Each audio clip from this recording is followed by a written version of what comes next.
Hello दोस्तों, नमस्कार। Kalyani IAS academy में आप सभी का हार्दिक स्वागत है। दोस्तों, आज की इस वीडियो के अंतर्गत हम जैव विविधता का अध्ययन करेंगे, लेकिन सबसे पहले हम ये समझ लेते हैं कि ये जैव विविधता होती क्या है। तो देखिए, आप अपने आसपास बहुत सारी चीज़ें देखते होंगे, बहुत सारे प्रकार के इंसानों को भी देखते होंगे, बहुत सारे प्रकार के जीव जंतुओं को भी देखते होंगे और बहुत सारे प्रकार की वनस्पतियों को भी देखते होंगे। कुछ ऐसे जीव जंतु होंगे जो आकार में बहुत बड़े होंगे, कुछ ऐसे होंगे तो आकार में बहुत छोटे होंगे। कुछ ऐसे जीव जंतु होंगे जो बहुत फुर्तीले होंगे, तो कुछ ऐसे होंगे जो बहुत आलसी टाइप के होंगे। ऐसी तरीके से यदि हम वनस्पति की भी बात करते हैं तो वनस्पति में भी कुछ ऐसी वनस्पतियां होंगी जिसमें बहुत लंबे लंबे वृक्ष, बहुत घने घने वृक्ष पाए जाएंगे। तो कुछ ऐसी वनस्पतियां होंगी जहां पर कटीली और झाड़ीदार होंगी, या फिर कहीं पर घास के मैदान पाए जाएंगे।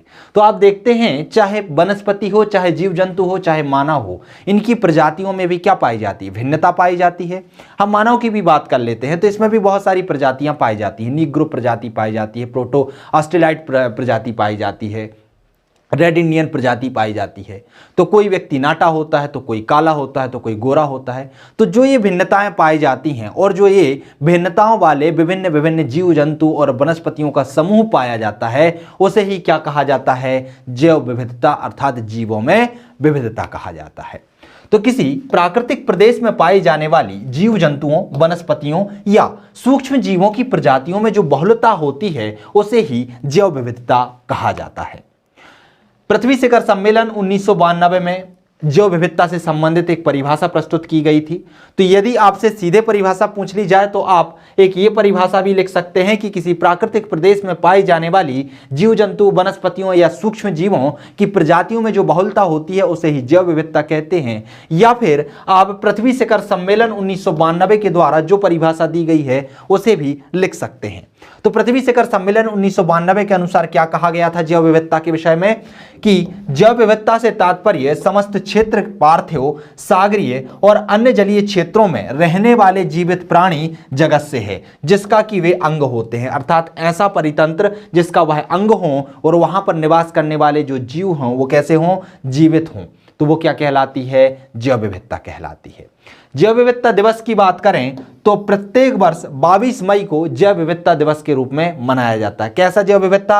अंतरराष्ट्रीय जैव विविधता दिवस। तो ये ध्यान रखिएगा, एक बार मुख्य परीक्षा में 15 नंबर का प्रश्न विगत वर्षों में पूछा जा चुका है, जिसमें पूछा गया था कि जैव विविधता वर्ष कब मनाया जाता है, और फिर जैव विविधता से संबंधित प्रश्न था।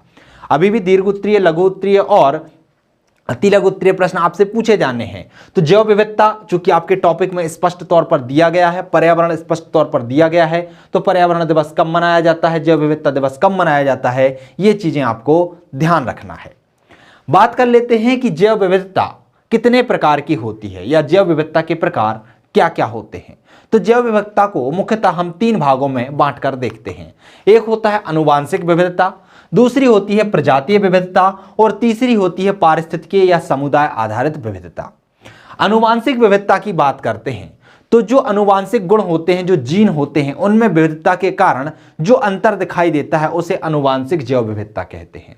जैसे कि आप देखते हैं कि एक ही परिवार में दादा के कुछ बच्चे होते हैं जो पिताजी लोगों का वर्ग होता है, फिर उसके बाद उनके बच्चे होते हैं और सभी में कुछ ना कुछ भिन्नता होती है। किसी की हाइट ज्यादा हो जाती है तो किसी की हाइट कम रह जाती है, कोई मोटा हो जाता है तो कोई पतला हो जाता है, कोई ज्यादा बुद्धिमान होता है तो कोई थोड़ा सा कम बुद्धिमान रह जाता है। तो ये जो जीनों के कारण भिन्नता पाई जाती है उसे आनुवांशिक भिन्नता या आनुवांशिक विविधता कहा जाता है। जब किसी समुदाय के एक ही प्रजाति में जीवों के जीन संबंधी भिन्नता के कारण जो विविधता दिखाई देती है उसे ही आनुवांशिक विविधता कहते हैं। फिर आती है प्रजातियां। प्रजाति बहुत सारी होती है, जैसे एक बिल्ली की प्रजाति होती है। बिल्ली की प्रजाति में जैसे जंगली बिल्ली होती है, देसी बिल्ली होती है, तेंदुआ होता है। उसके बाद यदि हम कुत्तों की प्रजाति की बात करें तो कुत्तों में भी बहुत सारी प्रजाति होती है, इंसानों में भी बहुत सारी प्रजातियां होती हैं। तो उन प्रजातियों में जो भिन्नता हमें दिखाई देती है तो उसे हम क्या कहते हैं? प्रजातीय भिन्नता कहते हैं। अर्थात किसी पारिस्थितिकी तंत्र में जीव जंतुओं के समुदायों की प्रजातियों में जो विविधता दिखाई देती है उसे ही हम प्रजातीय विविधता कहते हैं। इसके बाद आती है पारिस्थितिकी या समुदाय आधारित विविधता। अब क्या होता है? बहुत सारे समुदाय पाए जाते हैं। एक मानव का समुदाय पाया जाएगा, तो कुछ जीव जंतुओं में कुछ शेर का समुदाय पाया जाएगा, बिल्लियों का समुदाय पाया जाएगा, या फिर कुत्तों का समुदाय, भेड़ियों का समुदाय, वनस्पतियों का समुदाय। तो इस तरीके से समुदाय अलग अलग पाए जाते हैं और उनमें जो भिन्नता दिखाई देती है उसे क्या कहा जाता है? पारिस्थितिकी या समुदाय आधारित विविधता। एक समुदाय के जीव जंतुओं एवं वनस्पतियों और दूसरे समुदाय के जीव जंतुओं और वनस्पतियों के बीच जो भी विविधता पाई जाती है, जो अंतर पाया जाता है, उसे पारिस्थितिकी या समुदाय जैव विविधता कहा जाता है। जैव विविधता के मापन कैसे करते हैं? जैव विविधता को कैसे मापा जाता है कि कहां पर किस तरीके की जैव विविधता है? तो जैव विविधता के मापन की मुख्यतः 3 विधियां होती हैं। एक होती है अल्फा विधि, एक होती है बीटा विधि और एक होती है गामा विधि। अर्थात अल्फा जैव विविधता, बीटा जैव विविधता और गामा जैव विविधता। अल्फा जैव विविधता में क्या देखा जाता है? तो इसमें किसी एक निश्चित क्षेत्र के समुदाय या परितंत्र में की जैव विविधता का आकलन किया जाता है। किसका? एक निश्चित क्षेत्र की जैव विविधता का या परितंत्र का क्या किया जाता है? अध्ययन किया जाता है। इसमें प्रजातियों की संख्या का आकलन तथा उनकी संख्या में कितनी वृद्धि हो रही है या उनकी किस तरीके से समृद्धि हो रही है, इसका आकलन अल्फा जैव विविधता के अंतर्गत किया जाता है। बीटा जैव विविधता की बात करते हैं तो इसमें पर्यावरणीय प्रवणता के साथ साथ परिवर्तन के बीच प्रजातियों में क्या विविधता हो रही है उसकी तुलना की जाती है। तो यह किसके अंतर्गत आती है? बीटा जैव विविधता के अंतर्गत आती है। गामा जैव विविधता जो होती है उसमें अल्फा और बीटा दोनों को ही सम्मिलित रूप से प्रयोग में लाया जाता है। यह एक भौगोलिक क्षेत्र या आवास की प्रजातियों की प्रचुरता को बताती है। किसको बताती है?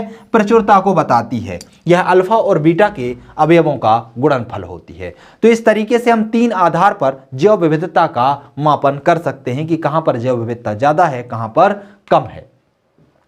बात कर लेते हैं जैव विविधता का महत्व की। वास्तव में जैव विविधता का महत्व है क्या?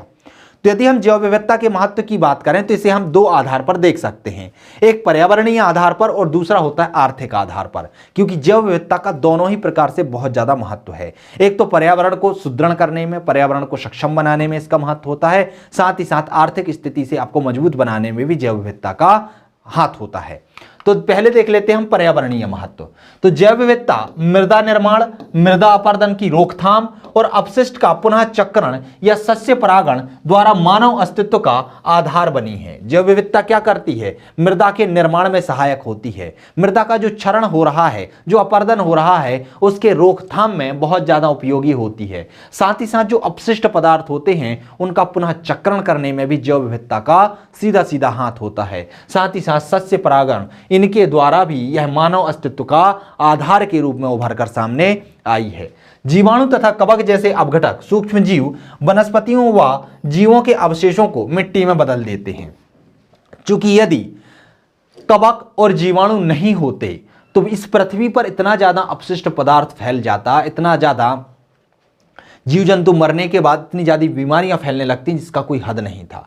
लेकिन जीवाणु और कवक क्या करते हैं? सूक्ष्म जीव किसी भी चीज को, चाहे वह वनस्पति हो चाहे वह जीव जंतु हो, उसके मरने के बाद उसके मृत शरीर का अपघटन करती हैं और उसे मृदा में मिला देती हैं, जिससे मृदा में कार्बन की मात्रा में वृद्धि हो जाती है। साथ ही साथ मृदा उपजाऊ हो जाती है और जो अपशिष्ट होते हैं उनका भी क्या हो जाता है? निस्तारण हो जाता है।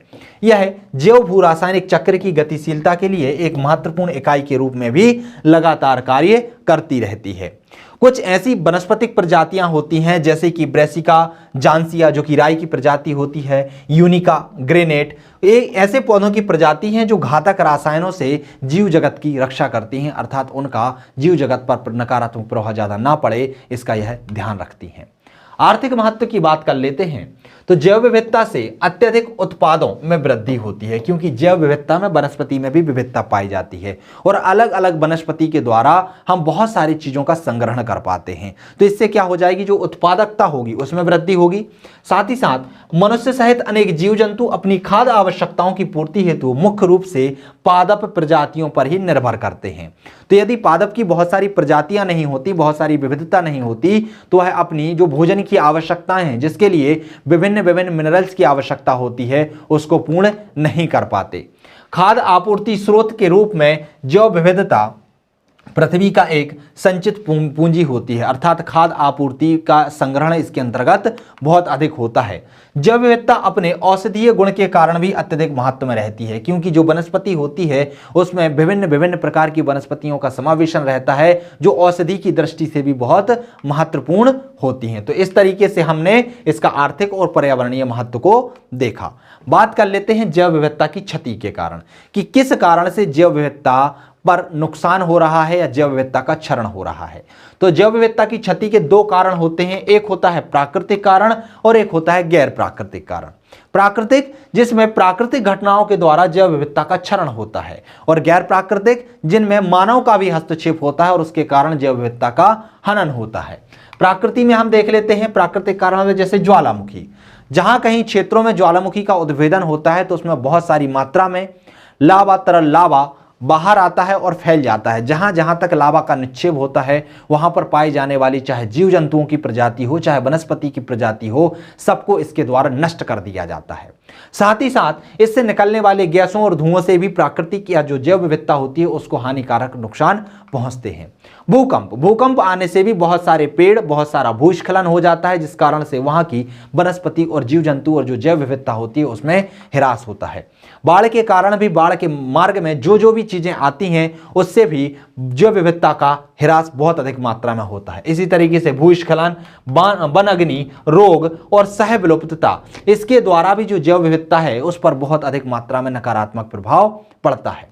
गैर प्राकृतिक कारणों की बात करें तो इसमें आता है प्रदूषण।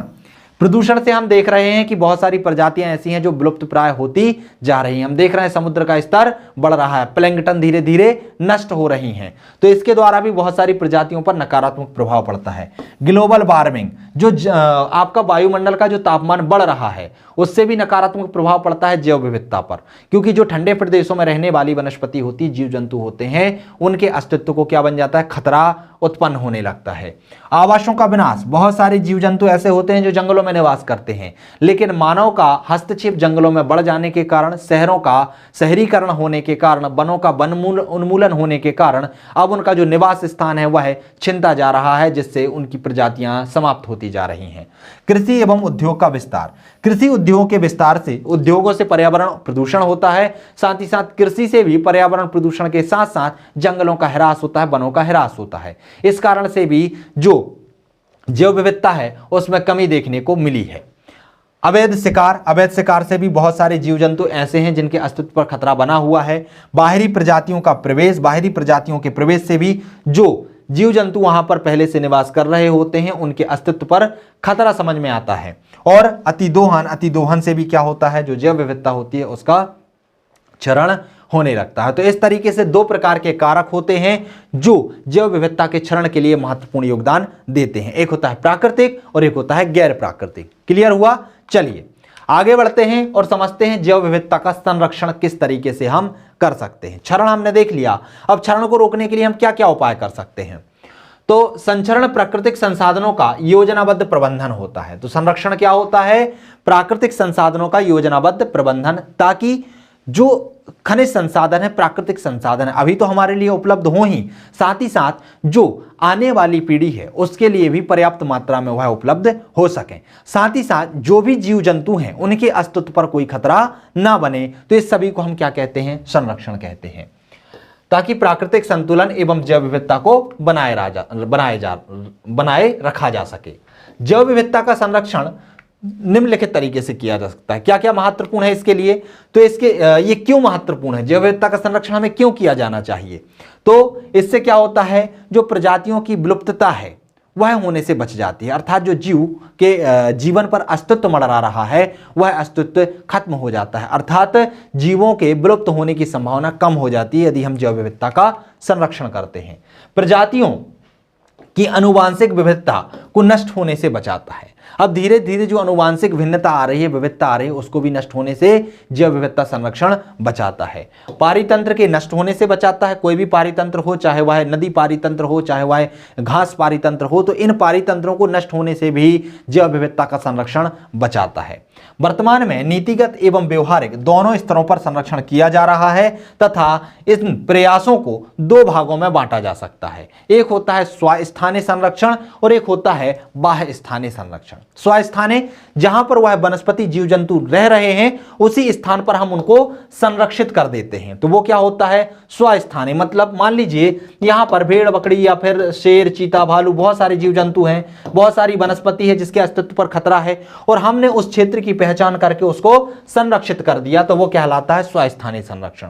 एक ऐसा आता है, एक ऐसी चीज होती है जहां पर विभिन्न विभिन्न जगहों पर बहुत सारे जीव जंतु पाए जाते हैं जिनके अस्तित्व पर खतरा मंडरा रहा होता है। हम उन जीव जंतुओं को पकड़कर लेके आते हैं और एक विशेष स्थान पर विभिन्न विभिन्न क्षेत्रों से उनको लाके वहां पर संरक्षण मुहैया कराते हैं, अर्थात किसी अन्य स्थान पर ले जाके उन्हें संरक्षण प्रदान करते हैं, तो वह क्या कहलाता है बाह्य स्थानीय संरक्षण कहलाता है। क्लियर हुआ? स्वस्थानीय संरक्षण के अंतर्गत क्या आता है? जीव जंतुओं तथा वनस्पतियों का उनके प्राकृतिक आवास में उनका संरक्षण करना। इसके अंतर्गत जैवमंडलीय आरक्षित क्षेत्र आते हैं। जैवमंडलीय आरक्षित क्षेत्र जिसके अंतर्गत हम विभिन्न जीव जंतुओं का क्या करते हैं संरक्षण, एक पूरा का पूरा क्षेत्र होता है जिसे संरक्षित कर दिया जाता है। इसे भी विभिन्न क्षेत्रों में बांटा जाता है। इसका जो कोर क्षेत्र होता है इसमें लोगों की गतिविधियों पर प्रतिबंध लगाया जाता है, लेकिन जो बाह्य क्षेत्र होता है जो संक्रमण से थोड़ा सा कम संक्रमित होता है उसमें हम निजी लाभ के लिए उपयोग के लिए दे सकते हैं या निजी गतिविधियां इसमें चल सकती हैं। क्लियर है? और जो कोर क्षेत्र होता है इस पर क्या होता है पर्यटन की सुविधा नहीं होती है, लोगों के आवागमन की सुविधाएं उनको नहीं होती हैं। इसकी जो भी सीमा का निर्धारण होता है वह सरकार के द्वारा विधि या नियम के द्वारा किया जाता है। वैसे ही राष्ट्रीय उद्यान होता है। राष्ट्रीय उद्यान में क्या किया जाता है, एक स्थान पर विभिन्न जीवों को संरक्षित कर दिया जाता है। ध्यान रखिए, उनको आरक्षित किया जाता है, संरक्षित नहीं किया जाता। अर्थात सरकार की अनुमति के बिना वहां पर ना तो कोई एंट्री कर सकता है, ना वहां के वृक्षों को काट सकता है, ना वहां की मृदा का क्षरण कर सकता है। फिर आता है वन्यजीव अभ्यारण्य। वन्यजीव अभ्यारण्य क्या होता है? इसका क्षेत्र थोड़ा सा विस्तृत होता है। इसमें भी उस पूरे क्षेत्र में जो भी जीव जंतु पाए जाते हैं उन सभी जीव जंतुओं को संरक्षण प्रदान कर दिया जाता है। और संरक्षण प्रदान करने के साथ यहां पर जो मानवीय गतिविधियां थोड़ी सी हो सकती हैं, यहां पर नियम थोड़े कठोर कम होते हैं। यहां पर लोगों को आवागमन की सुविधा होती है, विचरण की सुविधा होती है, पर्यटन की सुविधा होती है, लेकिन हानिकारक नुकसान पहुंचाने का कोई अधिकार किसी को नहीं होता। फिर आरक्षित वन होते हैं, संरक्षित वन होते हैं। मतलब ऐसे वन जिनके अस्तित्व पर खतरा मंडरा रहा है उन्हें आरक्षित कर दिया जाता है, अर्थात नियम बहुत कठोर बना दिए जाते हैं। लोगों के आवागमन की सुविधाओं पर प्रतिबंध लगा दिया जाता है। लोग ना वहां की मृदा को ले जा सकते हैं, ना वहां की वनस्पति को हानि पहुंचा सकते हैं। फिर होता है संरक्षक, मतलब जहां पर वनस्पति के लिए कम हानि हो रही है वहां पर उस क्षेत्र को संरक्षित कर दिया जाता है, अर्थात आवागमन की सुविधा होती है। सरकार की अनुमति के द्वारा कुछ पेड़ पौधों को भी काट सकते हैं, लेकिन ऐसा नहीं है कि आप मनमर्जी से कुछ भी करें। ठीक है, तो आरक्षित संरक्षित होता है। कुछ आर्द्र भूमियां होती हैं और कुछ पवित्र उपवन और झीलें होती हैं जिसके माध्यम से हम क्या करते हैं उसी स्थान पर वहां की वनस्पति या जैव विविधता को संरक्षण प्रदान करते हैं। अब होते हैं क्या बाह्य स्थानीय संरक्षण। पौधे एवं जीव जंतुओं का संरक्षण उनके प्राकृतिक आवास से बाहर किसी विशेष क्षेत्र या स्थान पर करना बाह्य स्थानीय संरक्षण कहलाता है। जैसे कि चिड़ियाघर। चिड़ियाघर में हम क्या करते हैं, बहुत सारे जीव जंतु होते हैं जिन्हें हम अलग अलग स्थानों से लेकर आते हैं और एक चिड़ियाघर में एक स्थान में लाकर रख देते हैं, वहां पर उनको संरक्षण प्रदान करते हैं।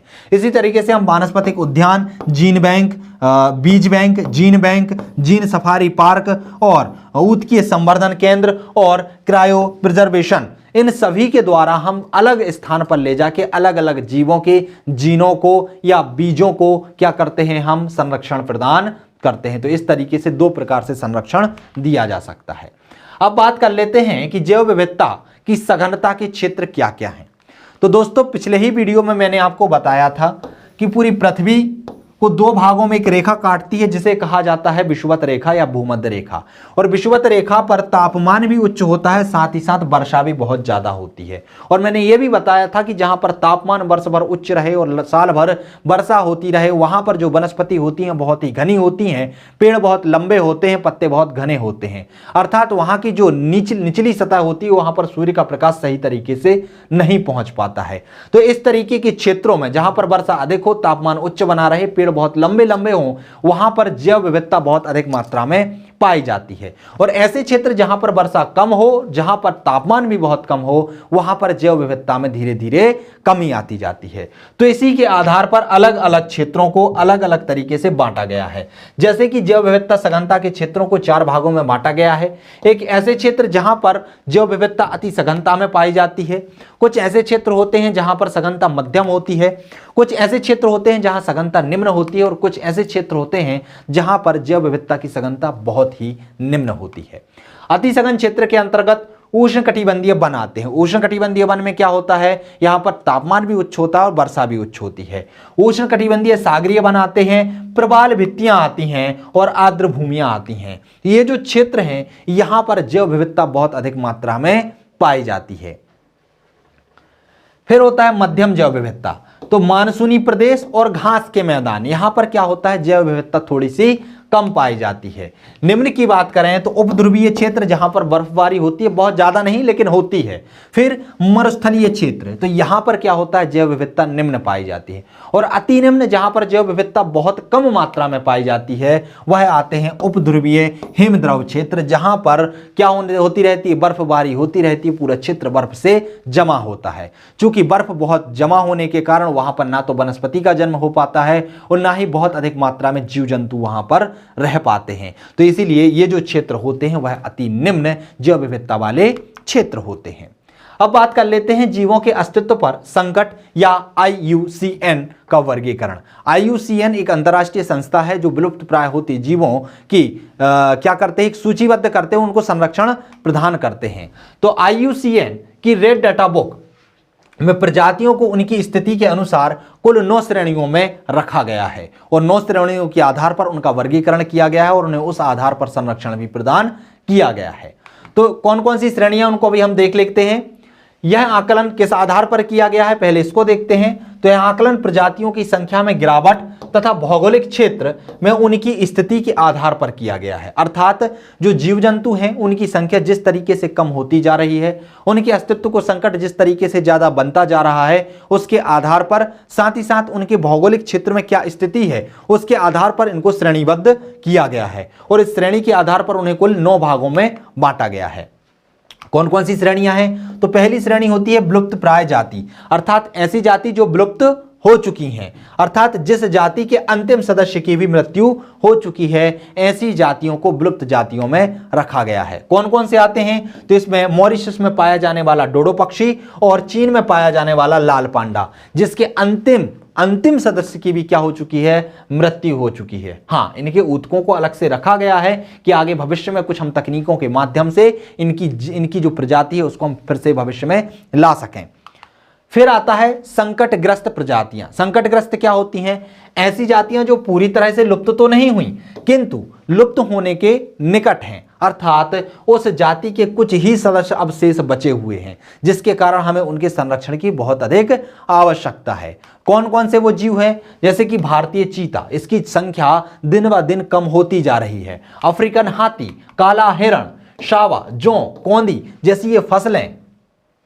फिर होता है संभावित संकटग्रस्त जातियां, अर्थात ऐसी जातियां जिनके भविष्य में, अभी तो ऐसा खतरा नहीं है लेकिन भविष्य में इन पर संकट आने की संभावना बनी रहती है कि इनका जो अस्तित्व है उस पर संकट की संभावना हो सकती है। इसके अंतर्गत क्या क्या आता है, जैसे चावल की बहुत सारी जातियां आती हैं, जैसे बासमती चावल है, C306 है, उसी तरीके से देसी ज्वार और बाजरा है। तो इनकी प्रजातियों पर भविष्य में कभी संकट आने की संभावना है। फिर इसके बाद और भी हैं, जैसे वन से विलुप्त, कुछ ऐसी प्रजातियां हैं जो वन से विलुप्त हो चुकी हैं, कुछ ऐसी हैं जो घोर संकट या गंभीर संकट में हैं, कुछ ऐसी हैं जो शुभेद्य हैं अर्थात वनों में संकटग्रस्त होने की संभावना इसमें बनी रहती है, कुछ ऐसी हैं जो संकट से मुक्त हैं अर्थात उनमें कोई भी संकट नहीं है, कुछ ऐसी हैं जिनके आंकड़ों का अभाव है अर्थात आंकड़ों को प्राप्त नहीं किया गया है, और कुछ हैं अनाकलित जिन्हें आकलन नहीं किया है। यहां पर आंकड़ों का अभाव था और इनका आकलन ही नहीं किया गया कि इन प्रजातियों की क्या स्थिति है, क्या है संकटग्रस्त है, क्या है क्या है लुप्त हो चुकी हैं, क्या है वनों में विलुप्त हैं, क्या है घोर संकट में है, सुविध किस श्रेणी में है, इस किसी का भी इसमें आकलन नहीं किया गया, तो अनाकलित की श्रेणी में उन्हें रखा जाता है। तो इस तरीके से पूरे जीव जगत को IUCN ने 9 जगतों में वर्गीकृत किया हुआ है। संकटग्रस्त प्रजातियों की बात कर लेते हैं, तो संकटग्रस्त प्रजातियों को भी स्तनधारी, स्थल स्तनधारी और समुद्री जलीय स्तनधारी में वर्गीकृत किया गया है। स्तनधारी की बात करते हैं तो जैसे जंगली गधा एक ऐसी संकटग्रस्त प्रजाति है, कहां कहां पाई जाती है, तो यह पश्चिमी भारत, दक्षिणी पाकिस्तान तथा ईरान में पाया जाता है। तो ये पूछा जाता है कि जंगली गधा कहां पाया जाता है और जंगली गधा किसके अंतर्गत आता है, तो संकटग्रस्त जातियों के अंतर्गत आता है।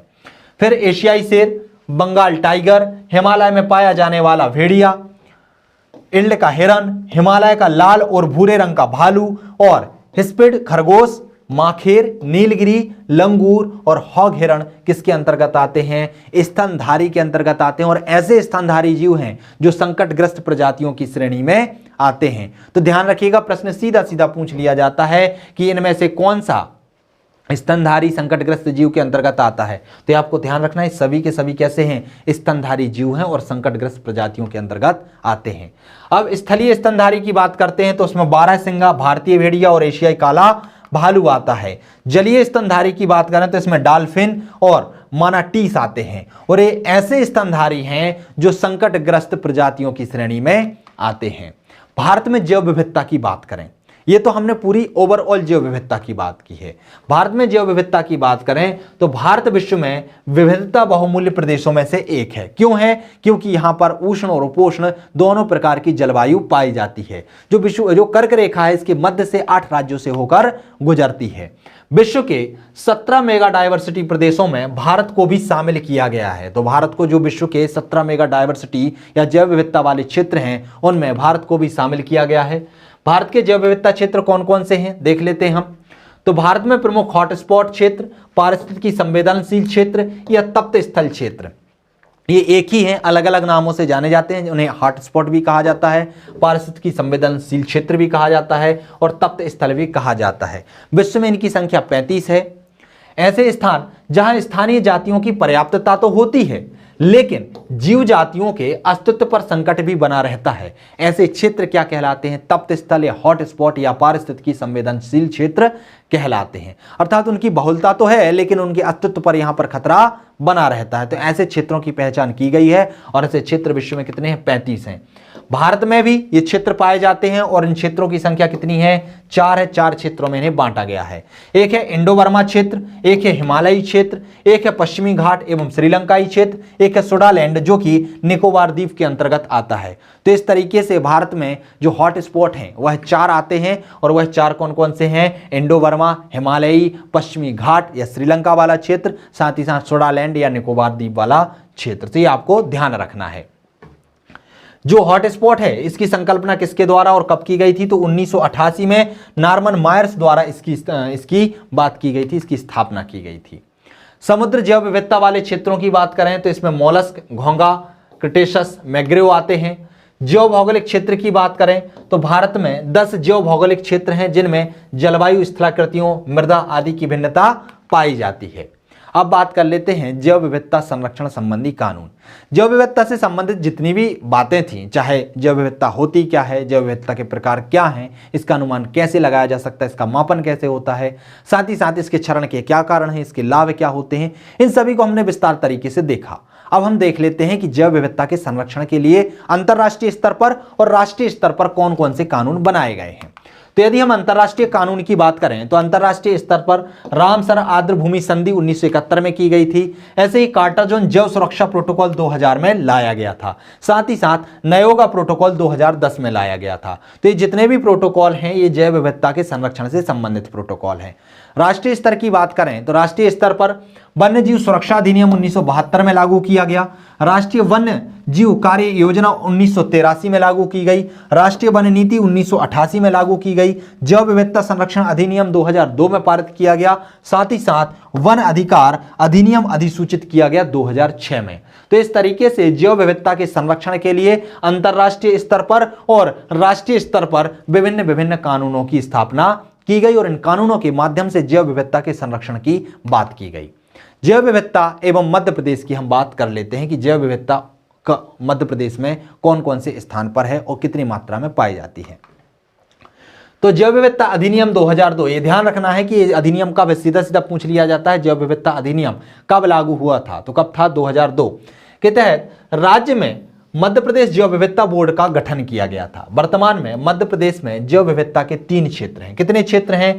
3 क्षेत्र हैं। कौन कौन से क्षेत्र हैं? तो एक क्षेत्र है पचमढ़ी, दूसरा है अचानक मार्ग जो अमरकंटक के अंतर्गत आता है और तीसरा है पन्ना।